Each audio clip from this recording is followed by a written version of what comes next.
Anytime is a good time to buy. I'm just recording. Okay.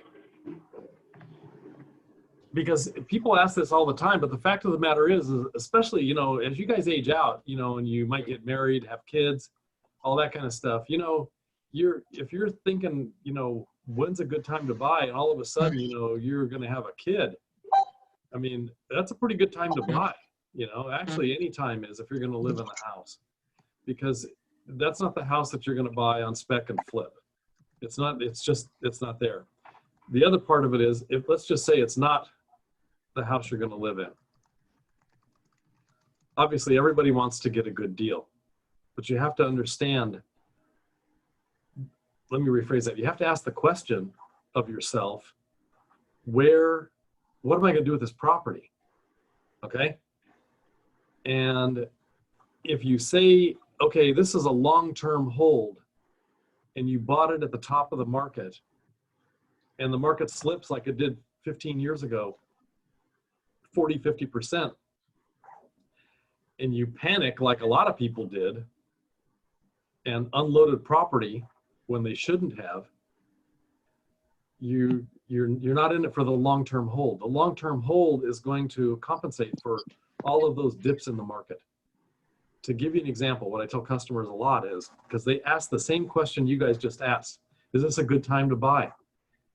And I tell them, look, if you're thinking that the house that my father bought in 1961 for $18,500 is going to dip down to that price again, don't hold your breath. It's not going to happen, right? So what happened from 1961, okay? Down here in San Diego, there used to be a big company called General Dynamics, and General Dynamics had defense contracts. They were producing missiles and all sorts of stuff that was related to defense. And they were a huge employer here. They were down by the airport. They were up in Kearney Mesa, and they had these big plants. And then they also expanded into Kansas and other places around the United States. Well, GD, before the Vietnam War, there wasn't the need for defense spending like that, like there had been earlier. And so they started laying off people. So that house that was $18,500, our neighbors were leaving in the middle of the night and moving to other places because they didn't have a job anymore and they couldn't afford to make house payments. And to put that in perspective, the house payment was $400 a month, right? So they're leaving because they had no employment and values plummeted. So you could pick up that $18,500 house for probably $12,000. But in 1962, 63, the market switched and it started going back up. By 1976, when I started selling real estate, those houses were going for $41,000 and everybody thought they hit their peak. Those same houses right now, you guys, are selling for $450,000 to $550,000. That same house, 1,200 square feet, right? Along the way, there have been some dips. So it went up to $40-some thousand, it dipped down into the 30s. Then it went up into the 70s and it dipped down into the high 60s. And all along, it's been doing that. And it made some huge jumps to $200-and-some thousand, and people thought, wow, $225,000 for one of these little cracker boxes at 1,200 square feet. It's not going to get any better than this. But it did. It went into the 350, 400 range, dropped back down, and then it went up to the 500 range, dropped back down, and where are we right now? We're in the same spot. Now those houses are 100 more. So it all depends on what your plan is for the property. So if you said, okay, we're buying this place to live in it, you just buy it and you live in it, and no matter what happens with value, you stay in there because eventually the value is going to come back. Even in the ugly outpost in Arizona, New Mexico, you know, Oklahoma, the value still has come back. It doesn't come back like it does in California, but it does come back. So if you said to yourself, I'm buying this as an investment for long-term income production, and let's just say you paid $750,000, just like this lady did today, for 2 units in La Mesa, 2 small units in La Mesa, right? 5 years ago, you could have picked that thing up for, probably $550 at the very most. Now it's $750. So if you look at that and you say, okay, what's this going to do for me right now? Well, if you can get it to break even, income versus outflow, great. Because even with rent control, rents are going to go up. Mortgage price stays the same every month. Taxes will change. Insurance will change. But you're going to compensate for that and increase. The rent will increase faster than the taxes and the insurance. And 20 years from now, you'll have a great cash flow. And you'll have a building that's 2/3 paid off. The third option is, the way I see this, is that you're buying it to flip. So you're going to go in there and you're going to assess market value. If this property is sold at cost, so let me give you an idea. And I'm going to tell you a couple stories here, you guys, if you don't mind, because this is how I learned a lot from a couple of people that I used to work for in the early 80s. My family was in the grocery business for decades, and it was a natural for me to get into the grocery business at some point. And then as far as I was concerned, it was natural for me to get out of it because it was way too much work. I mean, I was 100 pounds and I was trying to lift 90-pound boxes of cantaloupes, and it's like, this is crazy. I'm not doing this anymore. But along the way, during the recession in 1981-82, I needed some work. And so I went to work for one of my uncle's friends who owned a produce business over in El Monte, California. And the place was called the Big Prune. And the Big Prune was probably, the whole sales floor was maybe 1,200 square feet. And it had a back room of maybe 600 square feet. So the whole building was 1,800 square feet. And Mario was a lazy man, and he admitted it freely. Most people, when they went down to the produce market in downtown LA, would get there at 4 in the morning. That was late. 3 was the norm.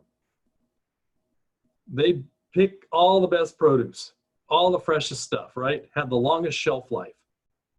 Mario would show up there around 9 o'clock in the morning, and he'd pick up all the stuff that everybody else didn't want. So to give you an idea, at that time, you'd go to Ralph's supermarket, and tomatoes were 39 cents a pound. Mario was selling tomatoes, same quality, 19 cents a pound. And I used to watch this because, I mean, we'd have Mercedes-Benz. Now, this is El Monte, right? This is not Arcadia. This is not Pasadena. This is El Monte. It's a lower income area. And we'd see brand new Cadillacs and Mercedes coming up, a lot of brand new cars. And we'd see the normal folks from around the neighborhood. And I was watching all this. And I was watching Mario too. And I figured something out here. You had to know your market. And once you knew your market, you knew how to purchase for it. So if you take that and you apply it to real estate and you say, okay, look, when's a good time to buy? Well, what's your market? Because even in a down market, somebody's going to want to move into a house that's ready to move into. Think about it like this. Once again, we go back to if you were married and you had a kid, or more than one kid, and all of a sudden you think, you know what, we got to move out of this place. And most people think, oh, I want a fixer. Well, the idea of fixing for them is like hanging drapes. It's not moving walls. And so what they really want is they want a house they can move right into without having to fix it, because they've already started packing and they already know how much work it's going to be with 1 or 2 kids, a spouse, everything that's in the garage or the storeroom, everything that's in the entire house. That's a lot of work. Guy comes along and says, okay, look, I can buy this house for $400,000. I can put $50,000 into it. Now I'm into it for $450,000. We're just using gross numbers here, okay? And I can turn around, I can sell it for the average price of a home here in San Diego of what, $550,000, and make myself $100,000. That's buying it right. If you went into this and you said, I can buy this house for $50,000 and I can turn around and put 50,000 into it and sell it for 550. You're not making any money. So was that the right buy? What do you think? I ask you guys. Anybody? No. Hi, Sam. I just want to make sure that I understand this clearly. So basically, what you're saying is you purchase a property for 50,000, and then you use a small portion to fix it up, right? Let me give you the example again. Yeah. So we have two things, because the question is, when's the right time to buy? And the answer is it depends on what you're going to do with the property, okay? But the third option here is if you said, okay, I'm buying something to flip. So if you know that the average price of what your market is $550, and it's going to take 50,000 to fix this place, and you paid 500, would it be a smart buy? I would say no, because like you basically purchase a property for 500, you use $50,000 to fix it up, and the price of the property doesn't go up any dollars. So basically, you just do a lot of work for free. Precisely. But if you take it back a step and you say, okay, I bought this place for 400, I can put 50 in it, and turn around and sell it for 550. Do we have a better deal? Yeah. Okay. So you see the three options that I'm talking about here? You're going to live in it, it's for long-term investment, or you're going to flip it. And so the right time to buy is anytime, the way I see it. You just have to know exactly what your plan is. So let's move on. So sorry about the Thank phone. you. But normally people get a hold of me at this time of night because they know I'm here. So getting back to buying a house, when you talk about this, Philip, are you talking about like a first-time buyer? Yeah, probably like a first-time buyer. So like not too much experience. And this is like your first like actual like property. So I think probably you were just renting stuff before, like you're a student or something, and now you're looking to buy like your first like property. Okay. So let's see here. Can you guys see me up here at the board? Yes? Yeah. Okay. So let's see here.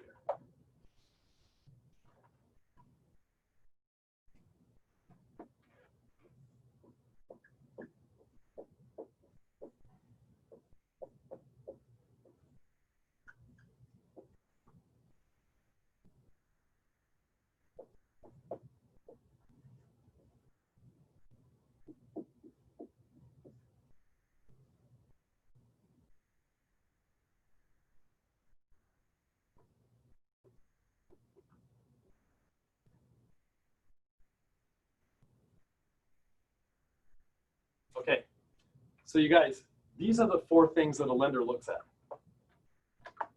So the first one, credit. This encompasses a lot of different things. So everybody's worried about their score, and you see a lot of advertisements on TV for the last 10 years about credit karma, credit this, credit that, check your credit, and now the credit card companies have gotten into the act by sending you your credit score with your monthly statement, okay? So the first thing you have to know is a little bit about FICO scoring. FICO scoring has different algorithms for different types of credit use. Mortgage lending is the most conservative. And to give you an example, several years ago, one of my customers came into me and he owns a used car lot. And so he can pull his own credit report.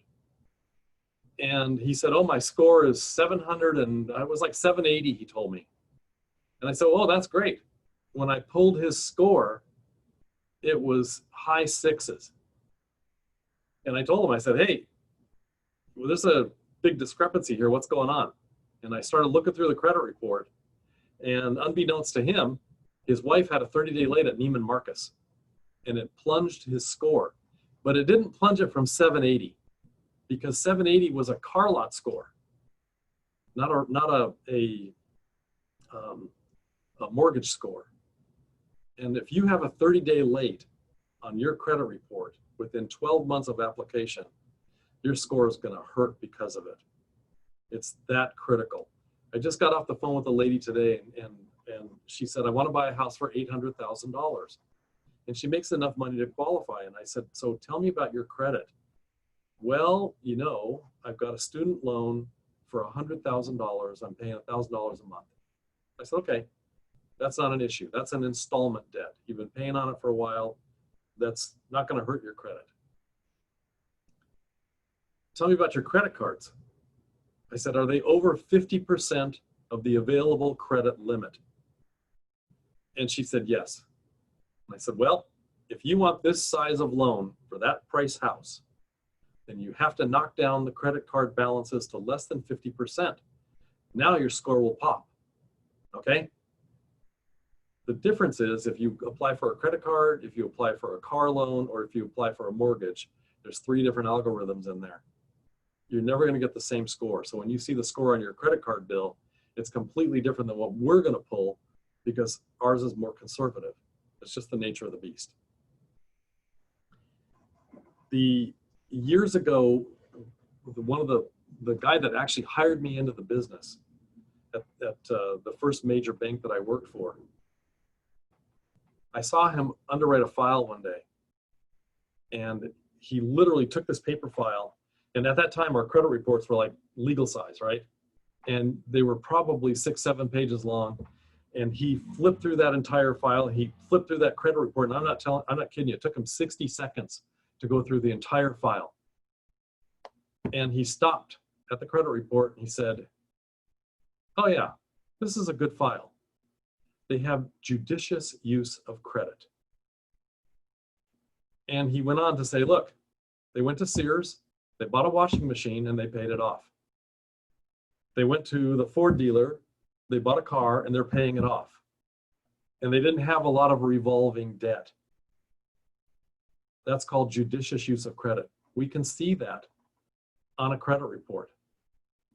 Because if you're extended too far, why do we want to put you in a position where you're going to take on a mortgage that's probably more than what you're paying in rent and double your load now because you haven't been able to live within your means by using all these revolving charge cards?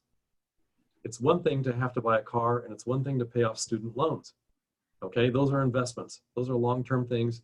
You're not going to go out and get another student loan for another $100 grand. You've already shopped your student loan out, man. You're done. In your car, the way we look at it as a lender is you're not going to keep buying a car once a year. The average person just doesn't do that. So we know those are long-term debts, and you're not going to go out down to Lowe's or Sears or any appliance store and keep buying $1,000 wash machines. It just doesn't work like that. You're going to squeeze every living drop out of that washing machine before you give it up.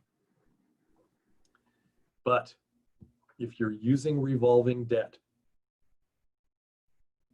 we can tell how desperate you are by the amount of revolving debt that you have. I can see it sometimes. I mean, I look at these credit reports, I'm going, why are you carrying so much debt? Are you paying for family members? Is there something that we're not seeing on an application? We want to help the customer out, right? And try and get them a loan, but we also don't want to overburden them with a house payment. So they have to be able to tell us, look, you know what? My wife was in the hospital. We had to pay $50,000 in debt. I had credit cards to do it with, and here we are. It's like, okay, I get it. Because now we know that they're not going to be charging another $50,000 because the wife is better and things are on the right track. It's a one-time thing. But if you look at a credit card bill and you see constant charges to dinners, entertainment, all these different things, and their balances aren't paid off on a monthly basis, you got to wonder what's going on. Because a lot of times they're not saving any money. what the real kicker is when we see a bank statement with debit card use. And when you see the casino Viejas or Barona or Sequan, all the local ones down here, you know, and you see like one night there were 3 hits at the casino for substantial amounts of money.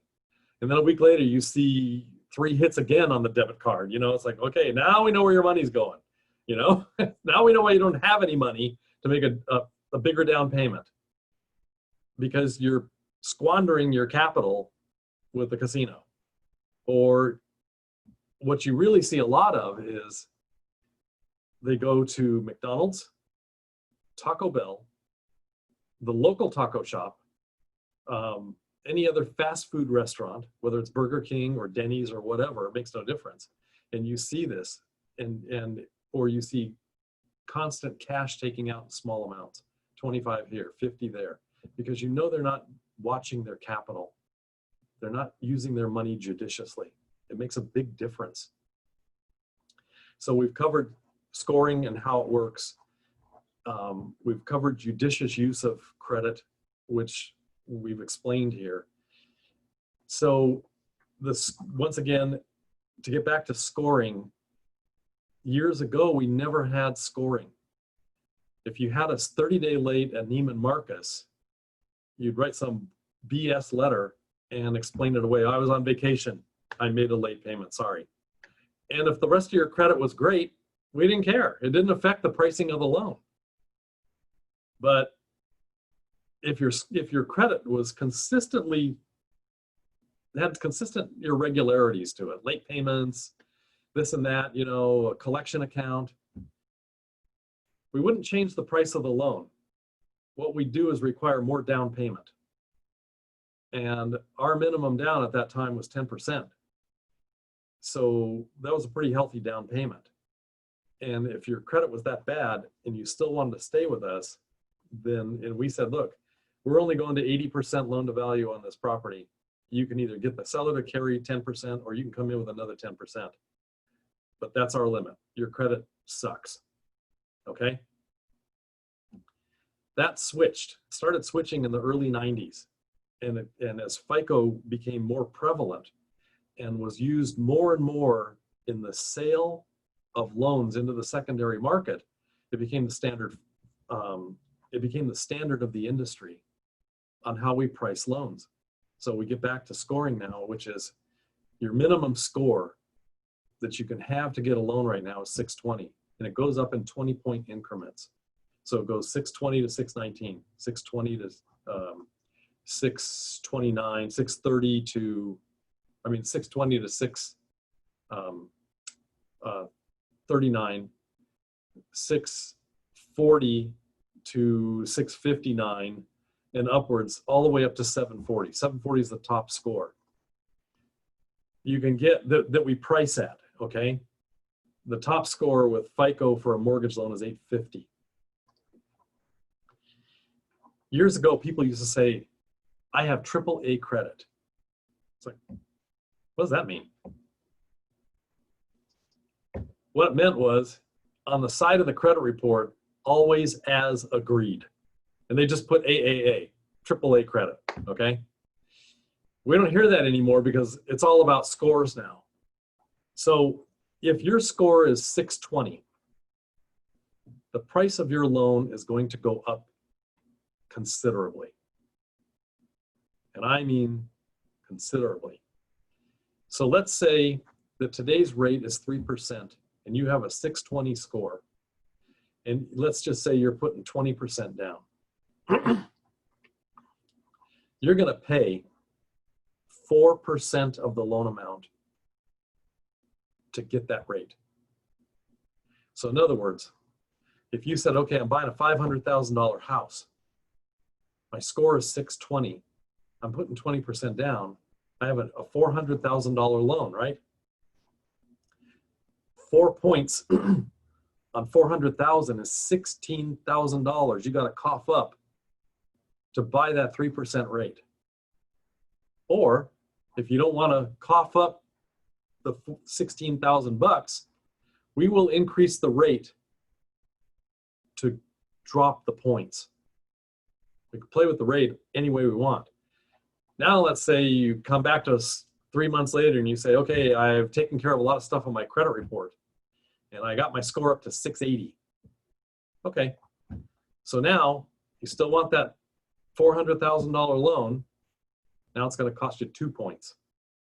So now it's an $8,000 charge instead of a $16,000 charge. Okay, so if you said, okay, look, I don't want to pay that $8,000. Well, once again, we can play the rate game and we'll bump the rate to lower the fee, discount points, interest rate. It goes like this, okay? Now, if you're at 740, you're not going to pay any points at all on that $400,000 loan. As a matter of fact, there's going to be a rebate because there's going to be some closing costs that the bank will cover for that at that 3%. Okay? That's how scoring affects, and that's how credit affects what you do with real estate and the long-term effect. Because if you're having to pay, if you can't raise the $16,000 and you buy the house, let's just say you're paying 5% instead of 3%. So 2% on $400,000 is $8,000 a year. Times 30 years is a lot of money. So you want good credit. And good credit doesn't mean that you have to have a lot of it. It just means you have to use it judiciously, okay? So the second item, income. It's also called the ability to repay. So let me give you an example of what happened just today. So this is just fresh. I can tell you this story. I have an originator that works for me. She's the only one because I don't like to have a lot of them. And she came to me with this deal yesterday. And somehow or another, she had gotten over $7,200 a month in income and put it on this application. But the supporting documentation was 2 years of tax returns because the borrower is self-employed. He runs a pool cleaning business in the San Gabriel Valley. So it's not hard to imagine that somebody could make a gross or a net of $7,200 a month.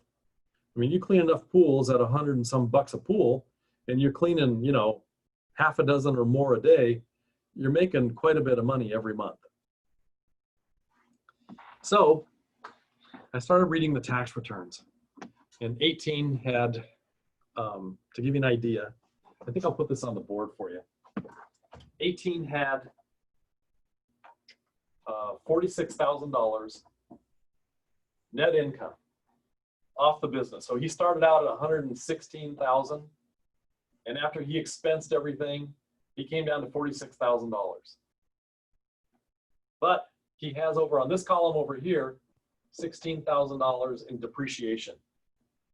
This is not a hard cost. This is a cost, a soft cost. So we'll take that 16, add it back over here, and we have $62,000, right?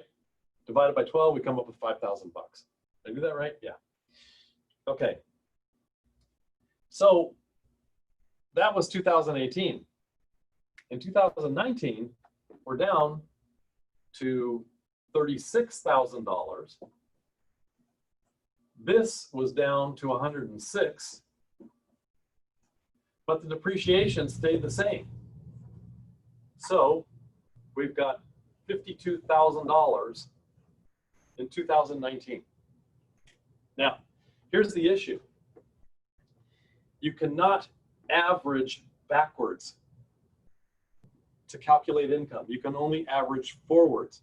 So he had a better year here in 18, right? 18, 19. He has a lousier year. This is the year we're going with. And his bank statements and his P&L better show that he's got at least the equivalent of that coming in 2020, so that we know that there's stability at this. Because if this has dropped, we're going to go with what the drop is. Her mistake was she averaged this and this, and it brought the average income up too high. I said, so I corrected it and I said, look, you can only use this. Divide this by 12. Now, anybody have a calculator? Somebody?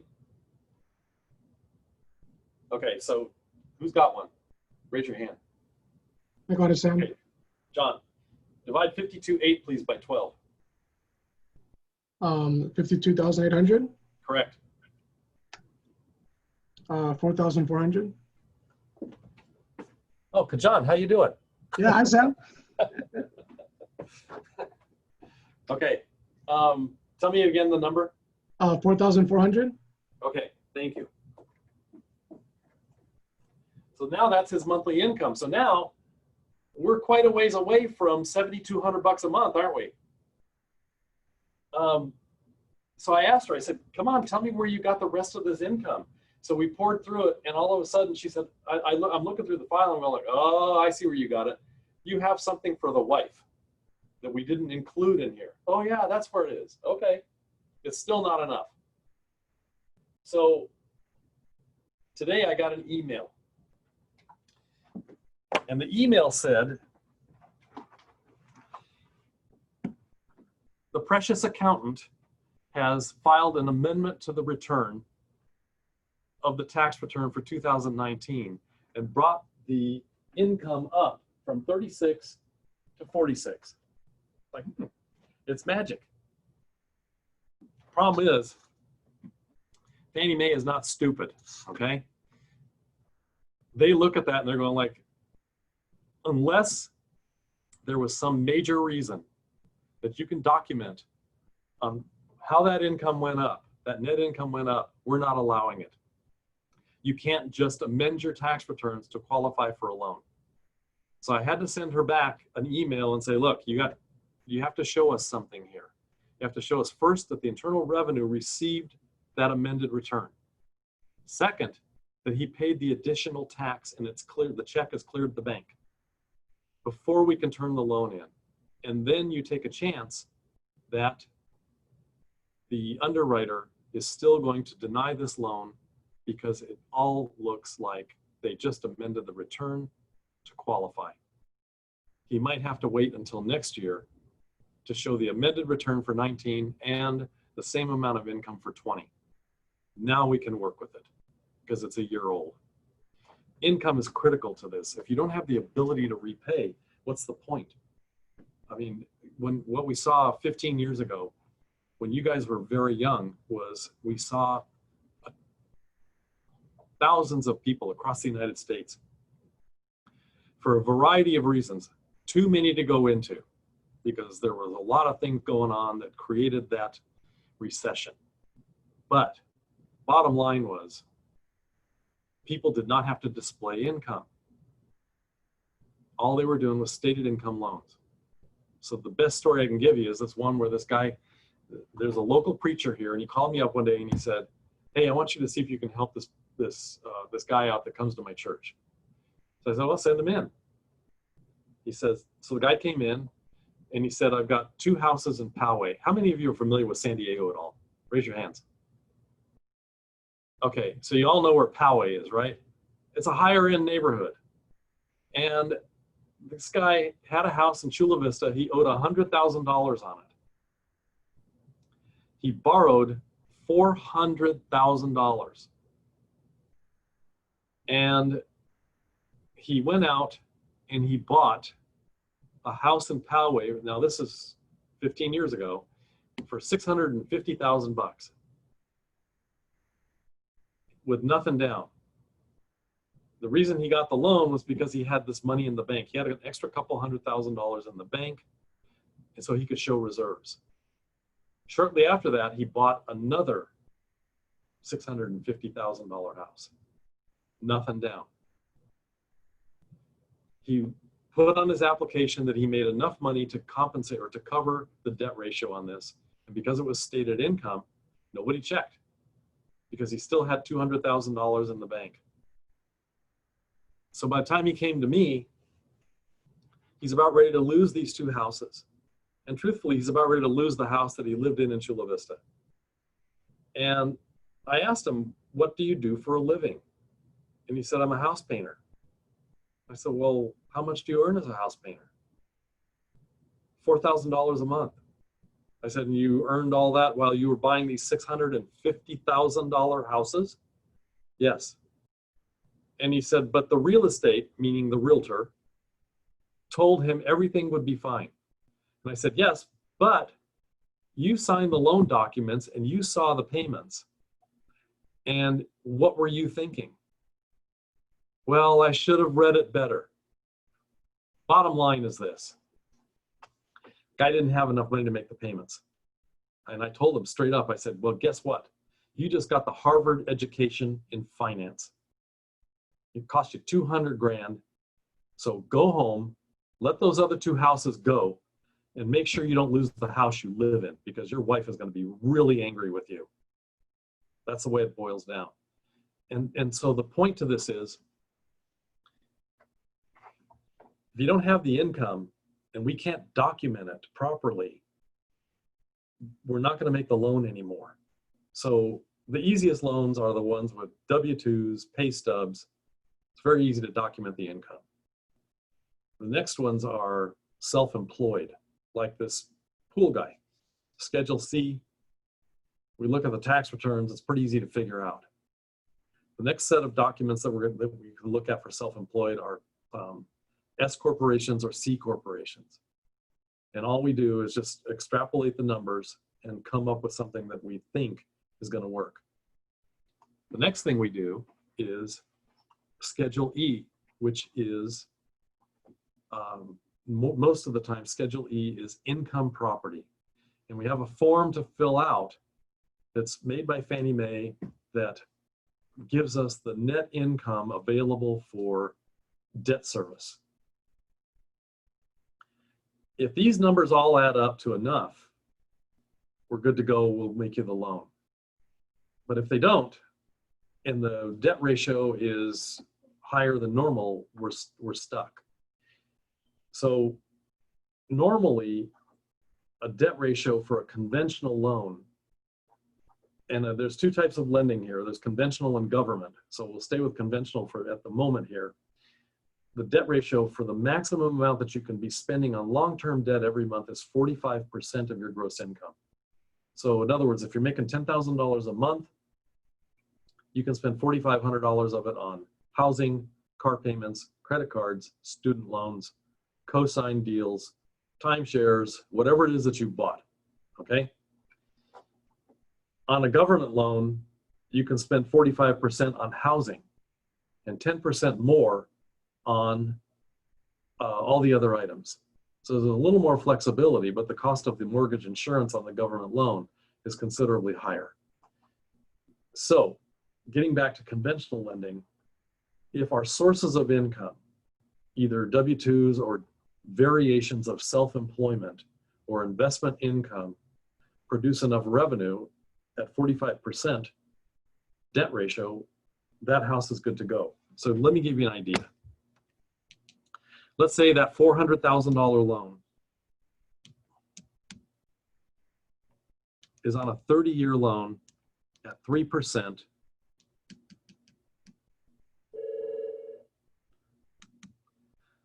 And the payment is $1,686.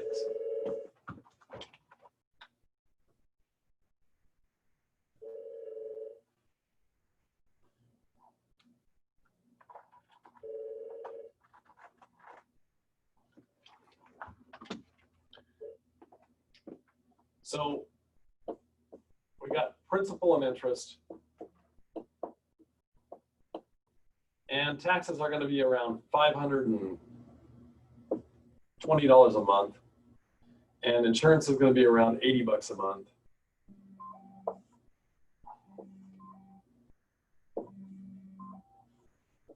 So we got a total payment of $2,286.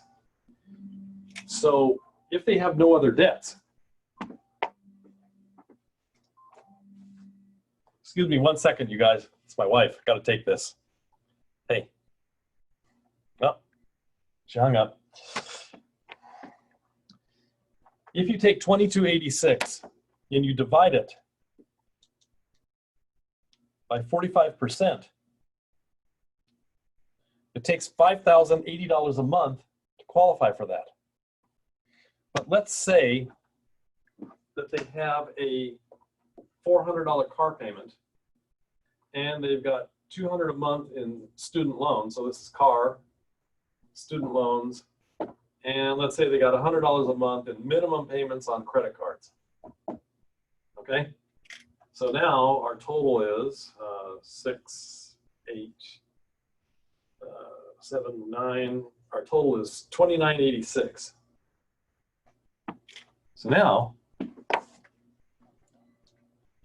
$2,986 divided by that 45 means they have to have $6,636 in gross income. That's what we're looking at. So let's say they don't have it. Anybody got any ideas on options, what they can do?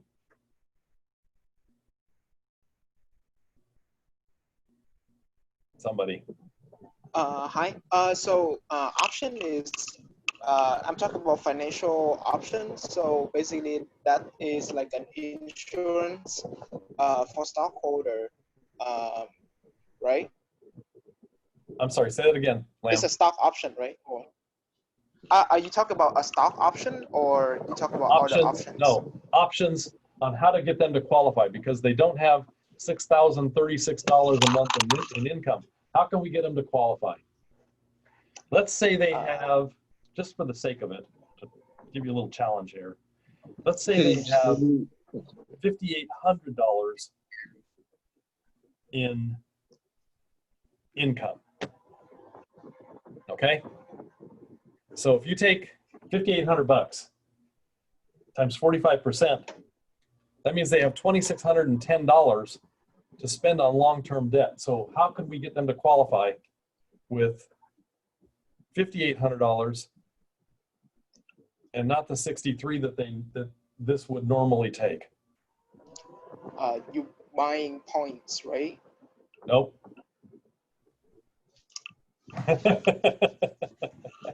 Sorry. Sam, do you want to explain to them why you divided it by 45? Sure. So that's our debt ratio. So we need, you divide that by 45%, and 100% is 6386. Okay? So if they had 6336, if they had 6336, that would be 45%, 2986.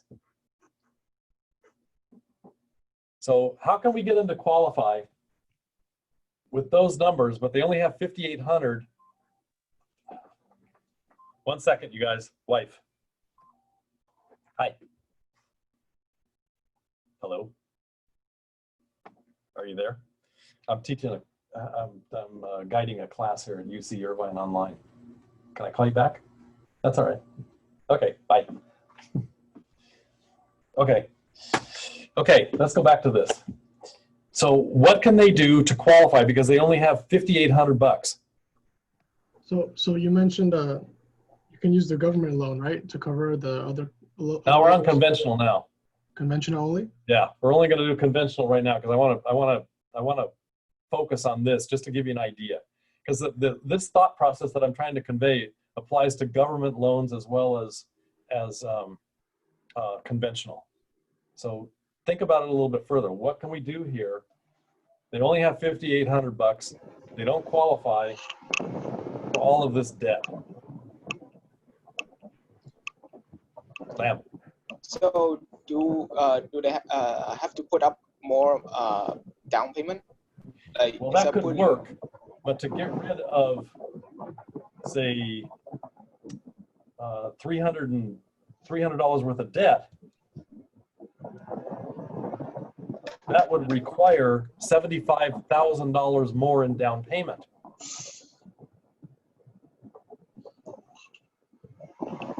True. So reduce the expense. So instead of like paying like 400 or 200 on like the car and everything else, like reduce them, pay Yes. off those payment. Yes. So $100 a month on the credit cards, they would have to pay off the credit cards to get rid of that debt Oh. in full. We still need another couple $100 here. So they got a couple of choices. So one of the questions that I would ask them is, how many more payments before that thing's paid off? Because if there's less than 10 payments, we don't have to consider it in the debt ratio. Student loans, right now, you can refinance a student loan really inexpensively, right? And that can be an option also. So if they said, okay, well, no, I have more than 10 payments left on this thing. Well, let's say they've had the car 3 years. They could probably refinance the car and drop the payments $150 a month. Now we're down to 150. They get rid of the credit cards. Now we're down to by 250. If they refinance the student loans and they save $50 there, we're down $300. So if you subtract that from the 2986, so we have 2686 divided by 5800, we're at 46.31. It's very close. We can probably get them in if they've got some reserves, if they've got a pension plan or anything with some reserves in it. It'll probably slide through the automated underwriting. But you see what I'm getting at? It's all about debt ratio here and the ability to repay. And truthfully, you guys, it's been proven so many times, because like, to go back to credit and this, if you have a credit score that's less than 620, you're guaranteed foreclosure. It's that accurate. That FICO score thing is so accurate, it's unbelievable. And if you get into the 5s and you get into the high 4s, you might not have the property 90 days before the notice is filed, because it's so accurate. You just don't have good use of your money. Right here, maybe they're reaching. Okay, maybe they're reaching. If they could say to us, look, I saved up the $100,000. I've gotten loans through where I've been able to show the underwriter, look, they've saved X amount of dollars every month out of their paycheck, and they acquired this $100,000 for the down payment. They can handle this, and they'll do it. But if they can't say that, chances are they're not going to get the loan. Then they're going to stay right with the debt ratio, and they're not going to give an inch. And you can see all of that on the credit reports, and you can see it in their income. So let me give you an idea. Anybody in this group have a parent that is in the construction business and works out of a union hall? Anybody? No?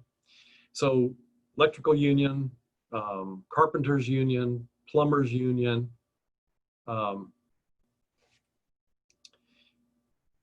what they do is these people, these workers will go to the union because the big companies will hire out of the union for a job that maybe lasts 6 months, a year and a half, whatever. It's a big job. Maybe they're building a high rise in downtown San Diego or anywhere else. Maybe they're building, you know, a new casino out in East County somewhere. These are long-term jobs. And what happens is the job finishes, they go to the union hall and say, okay, look, that job's done, put my name down for the next job, and they get back in line. But in the meantime, they collect unemployment. What we do is we take that income and we average it for 2 years. Just like the guy that's self-employed. Okay, this year you made $80,000 being an iron worker. This year you made $90,000 being an iron worker. This year was higher than last year.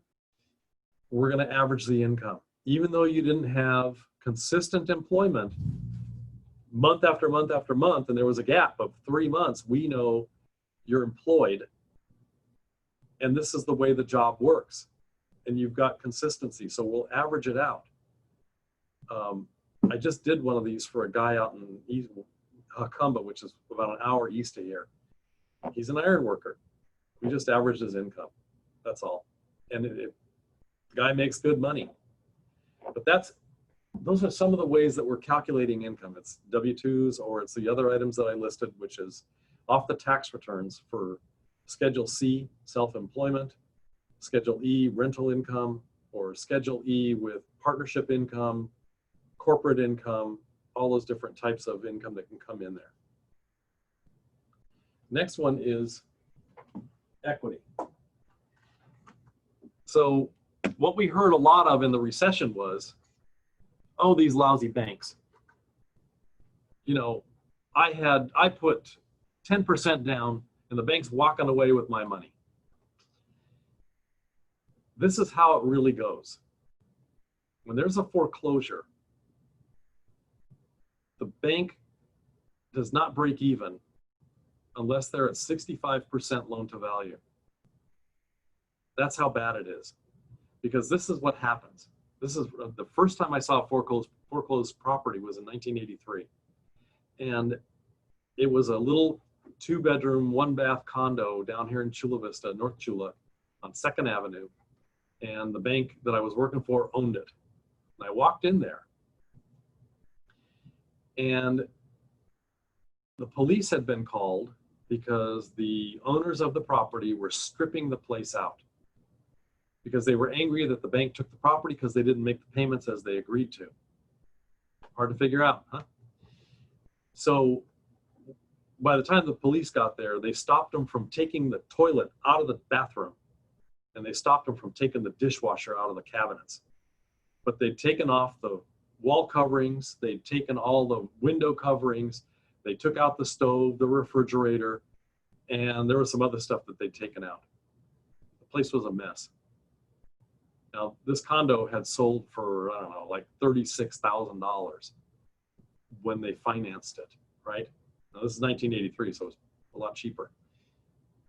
They ended up selling that condo for like $20,000 to an investor to go in there, because the investor is going to have to go in there, clean the place up, carry the debt, and get it ready to be marketed again. That's the way it works. If a $500,000 house goes on the block, chances are they haven't made payments for at least 2 years.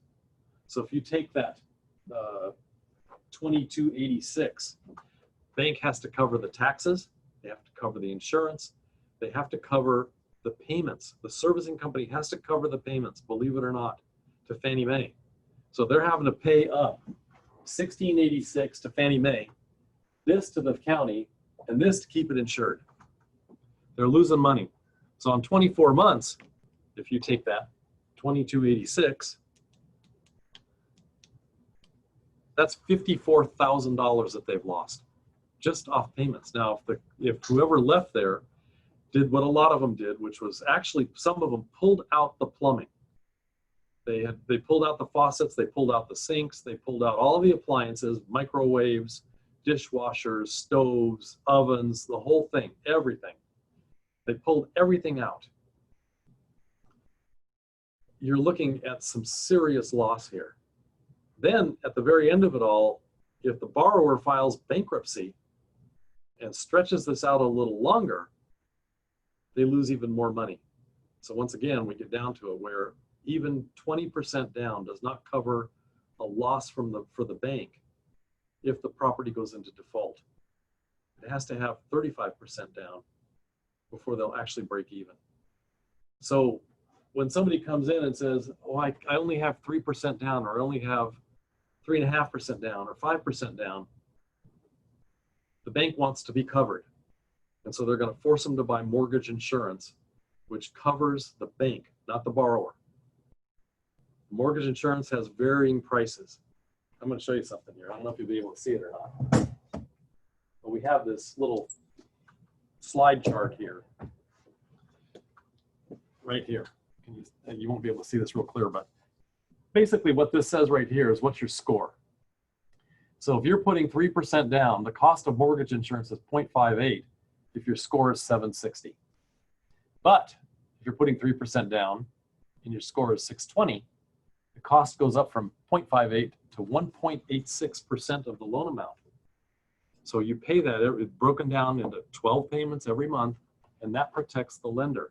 So it allows somebody to come in with very little equity, and it allows them to get in there, own the house, gain equity, but it keeps the bank insured against them going into default.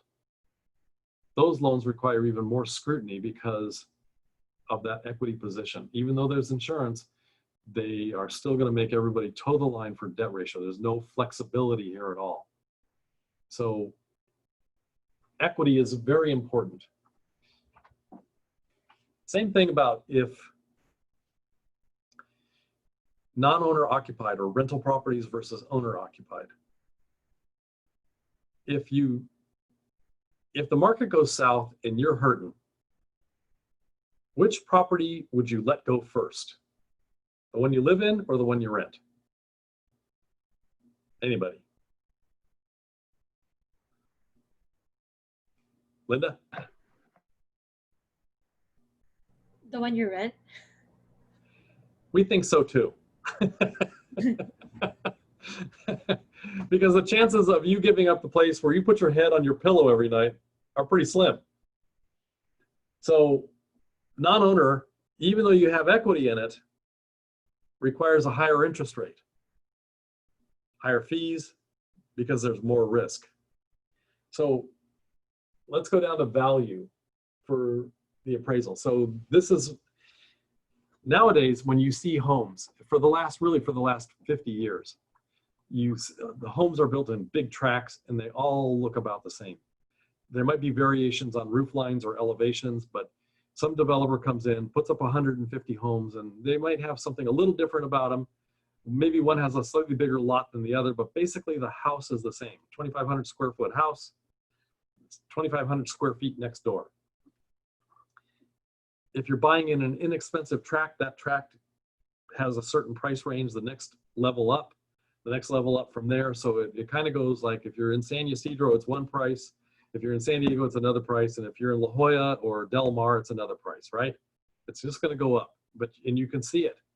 But if these tract homes, they're all conforming one way or the other. So they're pretty easy to appraise. The problem is when you have an unusual home, okay? And the example that I like to give is the one that always sticks in my head from decades ago. Was there's this hill called Dictionary Hill over here in East County. And they really did something stupid on this hill, as an aside. They didn't make the street go around the hill and follow the contour of it. They made the street go straight up the hill. Fire trucks have a heck of a time getting up there because it's so steep. And everything's perched on the edge of the hill. All the homes, they're all perched on the edge of the hill. But there's this one house that somebody decided to build, and it's a geodesic dome. And it was built with shingles on the outside. So imagine this, you've got all of these different facets on this ball. Every one of them is shingled except where the windows are. Does it conform to the neighborhood? No. Will they get a loan on it? No. If you're looking for your first house, don't look at anything really odd. Just look at something that's conforming to the neighborhood, get your foot in the door, and that's it. Because what happens is the chances of that thing going belly up are pretty good. And that meaning that we'll end up in foreclosure. So the market for geodesic domes or odd houses is very limited. And what you see a lot of in older neighborhoods is somebody goes to Home Depot and they say, oh, I'm going to add a room on here. And they get a permit and they add it on, but it's a room that is of lesser quality because they went in and they only paid $50 for the bathroom, the cabinet for the sink. And they bought the cheapest tub and the cheapest tile, if they even bought tile. And they bought the cheapest toilet. And you can see this. And maybe you have to go through a bedroom to get to the next bedroom and the bathroom. So the floor plan makes no sense.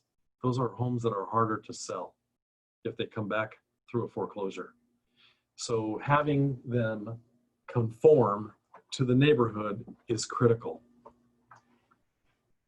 So all of these things, every one of these, carry risk, okay? Every one of them. And that risk is priced for on a daily basis. So if this is a low score, as I told you earlier, the cost is higher. If the income is not stable, there's risk. If there's not enough equity, there's more risk. And if the house doesn't conform well, there's even more risk. So you have to assess the whole thing as an underwriter and say, well, what are we getting into here? So to give you an idea that it's not all negative about underwriting and what we're looking at here, because you have to balance this out, all of these risks, with the fact that you have to make loans. Otherwise you go out of business, right? Okay, so underwriters are under the gun, because if they deny a loan, they actually have to write why they denied the loan. You can't just deny a loan. You have to be able to substantiate the reasons for denying the loan. If you approve a loan, it has to follow the guidelines. Many a time, I've been able to get a loan through at the very end of the month because production was low. And there were times when I was at the banks and I would hold back a file that maybe the underwriting guy had turned down because some reason that I thought didn't hold any water. And what I would do is I'd take the file, I'd stick it in my credenza, and I just put it there until the third week of the month. And when they're starting to look, because you could tell, they're at their computers watching production numbers. Where do we stand? And I'd wait until the start of the fourth week when I knew they were hungry for loans, and I'd pull that loan out, and I'd say, well, what do you think about this? What don't you like about this? Well, I don't like this. Well, what would it take to compensate for that? Well, if you did this. Okay, I can do that. And we'd get the loan through that way because we're negotiating about the loan. We're making them feel a little more comfortable with it. And it was very rare that they didn't feel comfortable enough to make that loan, because production is necessary. You cannot have low production and be profitable if you're a huge lender. You have to have it. So you can't just sit there and say, I don't like this loan, I don't like that loan. Oh, it's got lousy credit. Oh, it's got lousy income. It's got lousy equity. You can't just say that. The underwriter has to look at the whole thing and make a decision that has to be positive. It's got to be a really ugly loan to not be made. That pretty much covers it. So, questions, anybody? No? Okay. So John and I had talked about something, I don't know, a couple, 3 months ago. Yeah. So, before we'll talk about the investment program right now. I just have I'll cut you off just for 1 second because it's already 7. But we'll talk about the investment program right now. I just have one question for everyone. We said we would give out a Starbucks gift card on our Instagram. We promoted that. So I have one question, and if you guys can correctly answer this, you guys can earn the gift card. So Sam had previously talked about his work experience within an industry at the very beginning of the meeting. Do you guys recall where he worked and what he was doing? If you can recall that, then you guys have earned the gift card. If you're a board member, please do not answer, please.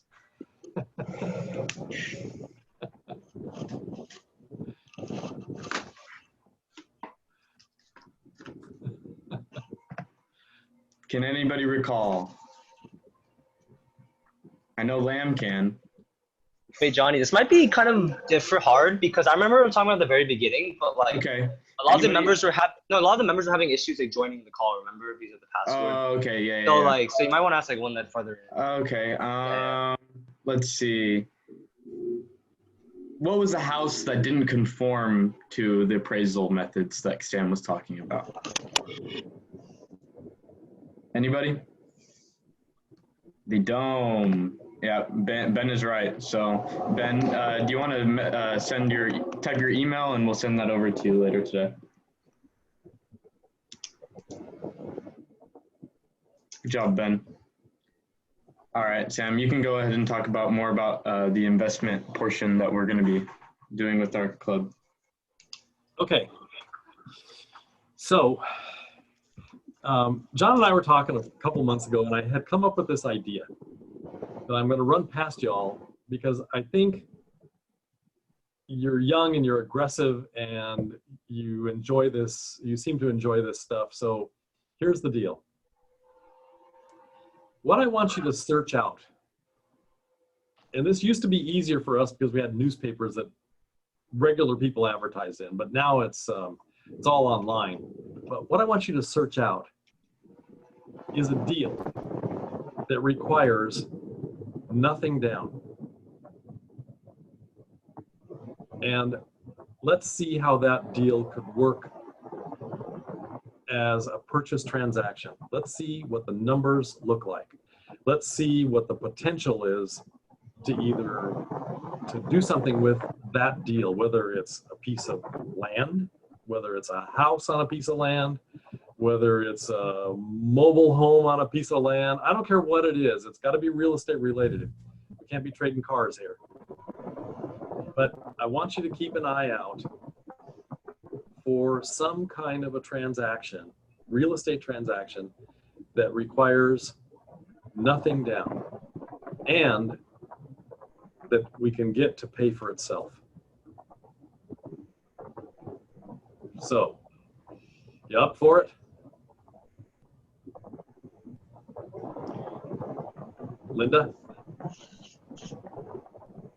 Yep. Hector? Yes. Fernando? Yeah, let's do it. Okay. Mateo? Let's do it. So, Mateo, was your, sorry, Yes. was your grandfather the famous guy that was written about in the book? Who are you referring to? Say what? Who are you referring to? What was it? Harry Zamperini?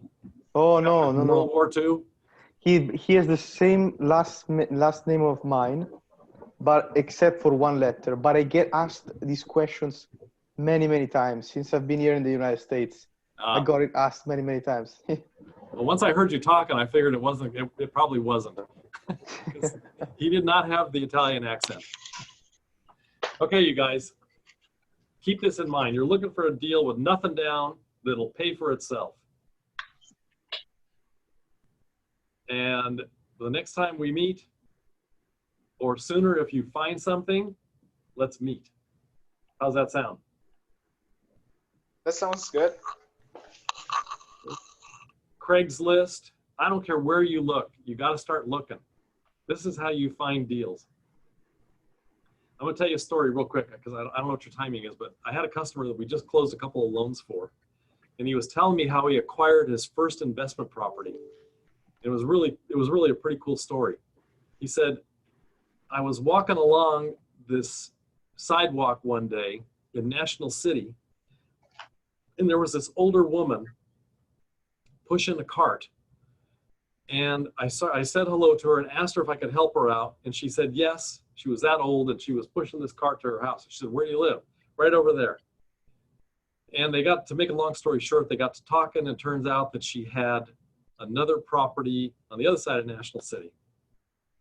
And she was telling him about how that the property was not in good condition because the tenants had been there for years, blah, blah, blah, blah, blah.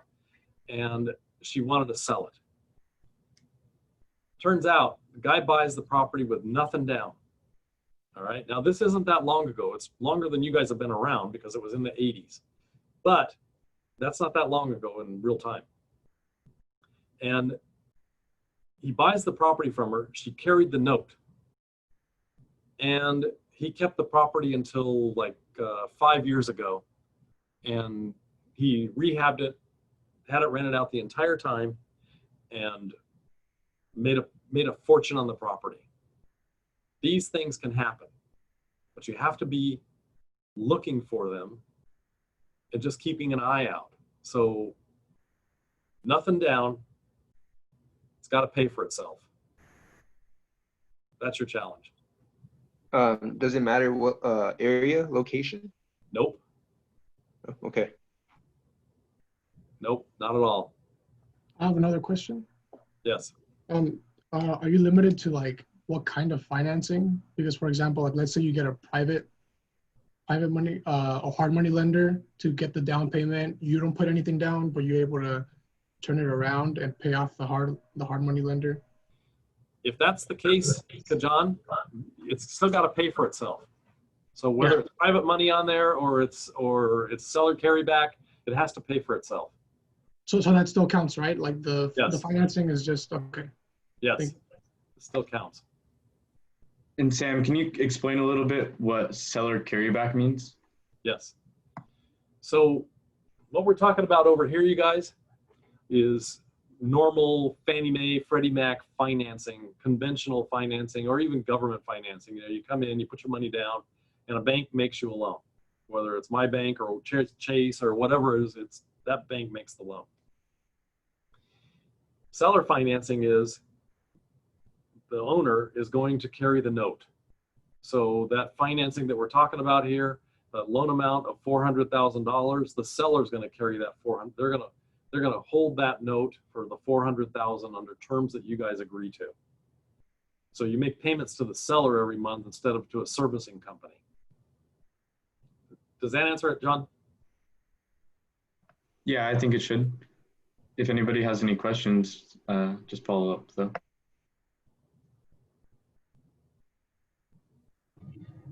Hi, What I have a about question. closing costs? Sorry. So like how can like you purchase a property without putting money down? Like You can yeah. do it. Really? Yeah, you can do it. You just have to be looking for it. That's all, and open to it. Oh, I see. Got it. I mean, let me give you an example. Let's just say you hit Craigslist tonight under the real Yes. estate section, and you Okay. find some weird deal over there. So you know, some homeowner or some property owner says, "I got this place for sale," and you called them up and you said, "Hey, what are you looking for?" You start talking, and you find out, you know what? The guy's 85 years old, and he doesn't really care about getting $300,000 in his pocket. He wants some cash every month. Or let me give you another example. Let's say the guy says, you know, I want to donate my money to the YMCA. And you say, okay, well, let's set up a note and we'll just pay this money every month, and it goes to the YMCA. That's your contribution. That's your donation from the guy, right? You never know what their motivation is until you start talking to them. And once you find out their motivation, then you can figure out how to make a deal. Now, if you're thinking that you're going to get a deal by going through a local realtor, not going to happen. It's just not going to happen, because there's commissions, there's too much stuff involved, right?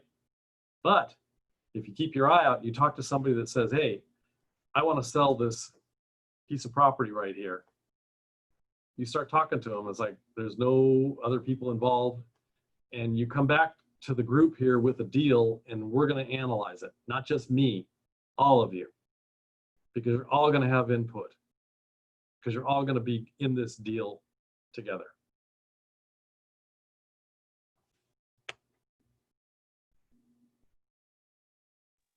Thank you. Can you do it? Wait, so like, so let's say they have like a property that doesn't like they cannot sell the property, so that's why they have to like if they can sell the property in the market, then why would they sell it to us? Like that's my question. Well, let me tell you why. Maybe they like you. Maybe they like the fact that you're young and you're aggressive. Maybe, like I said earlier, they don't need all the cash. They just want to get rid of it because it's a pain in the neck for them. There could be any number of reasons why they would be willing to sell to you. Any number of reasons. Okay. I mean, but you won't know until you make the phone call and you say, hey, I'm from this real estate group at UC Irvine, and we're looking to start our first deal.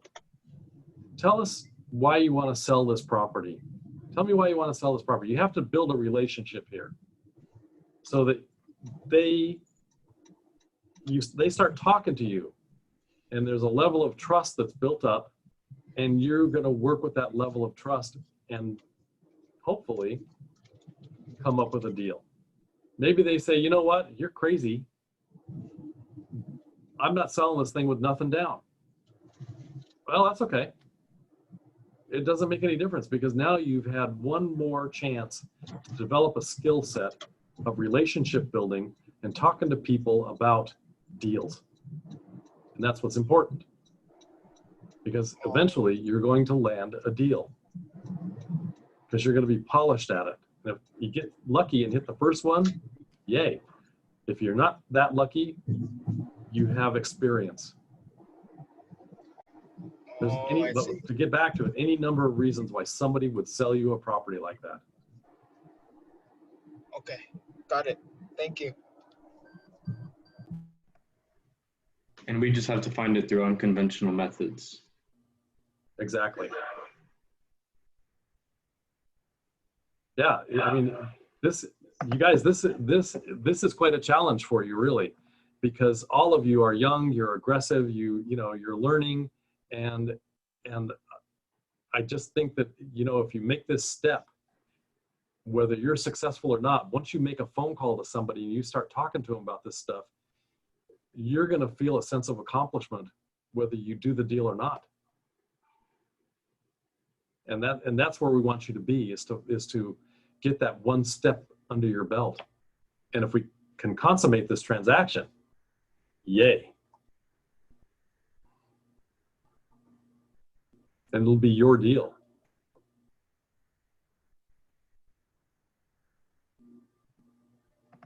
Anybody else? Okay.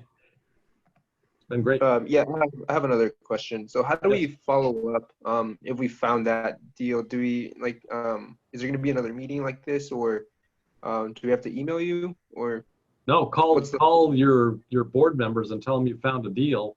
Oh, okay. And then you all can fix up a meeting and we'll meet. I mean, we'll just meet. That's all. All right, cool. We don't have to wait for a period of time because the deal could go away if we wait too long. Yeah, and some of our board members had been talking previously about having kind of like an investment portion to our real estate association. And I think this is a really good way to kickstart that and get everyone involved within actually performing deals and getting into real estate investing. So just getting involved, and if you guys find deals and you want to get some input on it, just reach out to us at realestate@uci.edu. You guys have our email, and then we'll get into contact with Sam and talk more about it and stuff.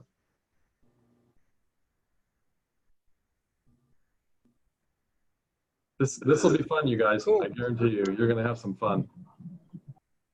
And I think each of you has a talent that will be able to be used.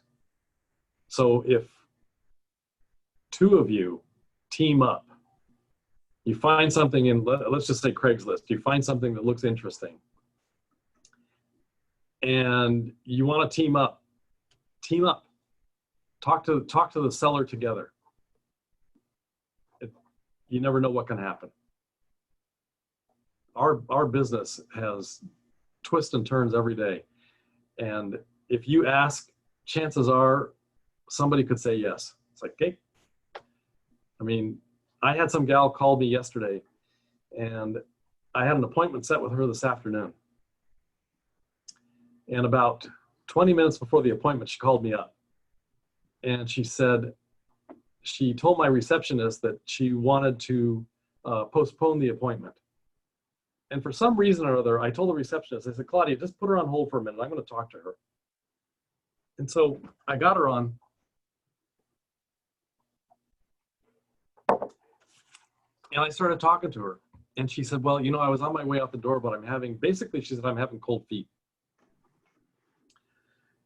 $170,000 loan, or what she owes. She wanted to borrow $200,000. It's a lay down loan. And I said, tell me what's going on. What are you concerned about? And she said, well, you know, I'm concerned because, you know, I was just going to use the money to put windows on my house, put some money in the bank, you know, for when I retire, blah, blah, blah, blah, blah. And I did not try and sell her on coming in and doing this loan. We had this conversation, a very simple conversation about her needs. And it was at the end of the conversation, I said two things. I said, first of all, think about this. You're 57 years old. Why are you worried about paying off the house? It doesn't make any difference. All we're doing right now is protecting cash flow. I said, and secondly, in 3 years, when interest rates are up, you're going to look back on this and say, I wish I would have done it. But now rates are going to be higher. It's going to cost you more money to get that same $30,000 out of the house. So think about that. Call me when you're ready. And she flipped on me immediately. She says, can I still come in? Do you have time for me today? You see how things can switch around? All you have to do is just build the relationship. Find out what their motivation is and just deal with it. And if this deal doesn't work, another one's going to work, because they all have friends, they all have family members, and they're going to go like, yeah, I talked to this guy on the phone the other day, crazier than hell.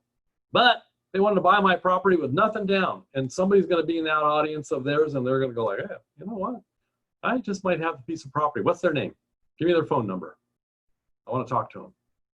It works. I'm telling you. Anybody else? Okay. Thank you very much. Well, all right. Thank you, Always a Sam. pleasure. It was a pleasure, like always. Thank you. Thank you very much. Yep, you're welcome. My pleasure. I'm happy to talk to you guys Thank you, Sam. because I learn from you guys too. So, all right. Have a good night. Have a good night, Sam. Have a good one. Good night. Thanks for coming. Good night, Sam. Good night.